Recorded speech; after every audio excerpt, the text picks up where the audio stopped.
Hello, my name is Mackenzie Selby, and today I'll be discussing the detrimental ramifications social media has on mental health and how we can ultimately end this. I got my first Instagram account when I was 13 years old. I was so excited to be able to connect with my friends and share the little details of my life I had never done before. However, the shock of the so-called internet culture was overwhelming and ultimately changed my life forever. I was instantly met with countless accounts featuring thin, beautiful women that had noticeably zero flaws. I couldn't comprehend how so many girls my age on the internet didn't have acne or stomach rolls or anything that truly made them human. Looking back, I had no idea that famous influencers and even people in my own life only shared the best version of themselves on the internet, some even going as far as photoshopping their appearance before they posted. This shattered my self-esteem and my opinion of my self-worth and appearance because I truly thought I was the only person in the world who had acne or stomach rolls. Unfortunately, this instance is not an outlier in statistics, rather simply one of something thousands of teens have in common. According to the American Psychological Association, the rate of young adults with suicidal thoughts or suicide-related outcomes increased a staggering 47% from 2008 to 2017. To start, we must recognize where the pattern began. Millennials were the first to experience the outbreak of social media. However, Generation Z were truly the first to grow up on the phenomenon that is the internet. Knowing this, the increase in mental illness in Generation Z undoubtedly correlates to their upbringing in the digital age.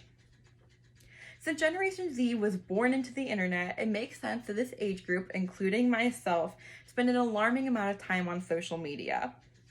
In several studies, it is shown that users who spend the most time on Instagram, Facebook, and other social platforms were shown to have substantially from 13 to 66% higher rates of recorded depression from those who spent the least, according to the Child Mind Institute's website.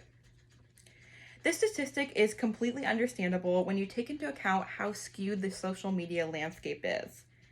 Spending countless hours on the internet will no doubtedly change your perspective of your appearance and your life, typically in a negative way. It is completely healthy and normal to enjoy and be present on social media, but you must be realistic and understand how it is all a facade. Of course, this idea is much easier said than done. However, we must set that precedent for our future generations.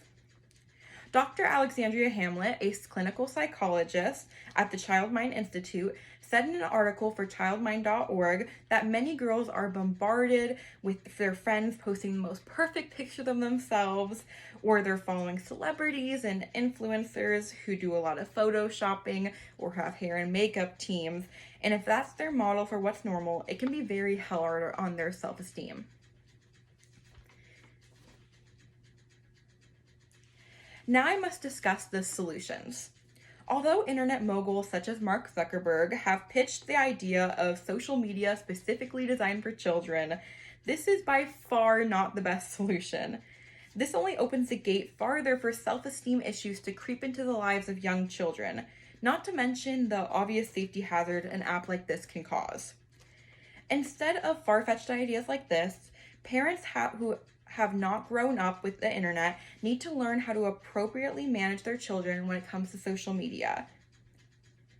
Growing up on the social media verse is a relatively new experience, but taking the time to fully understand how to navigate it safely is vital for our future generation's psyche. If this pattern continues, suicide rates will only increase and become more prevalent in each passing generation. It is no secret that the average age of users on social media are getting younger and younger, which in turn is causing much more psychological issues as they age. Luckily, many influencers are now taking the direction of showcasing the reality behind the screen. However, these content creators are still a dime in a dozen and will not ultimately change the social media culture. Social media platforms can be a wonderful community that can bring the world together, but it's important to not turn a blind eye to the damage it creates. I urge everyone listening to take a step back from social media to recognize the detrimental effects it may have on your mental health and self-worth. With mental illness cases on the rise, we must protect our future generations, and that starts with regulating social media and educating the youth in past generations. Thank you so much for listening.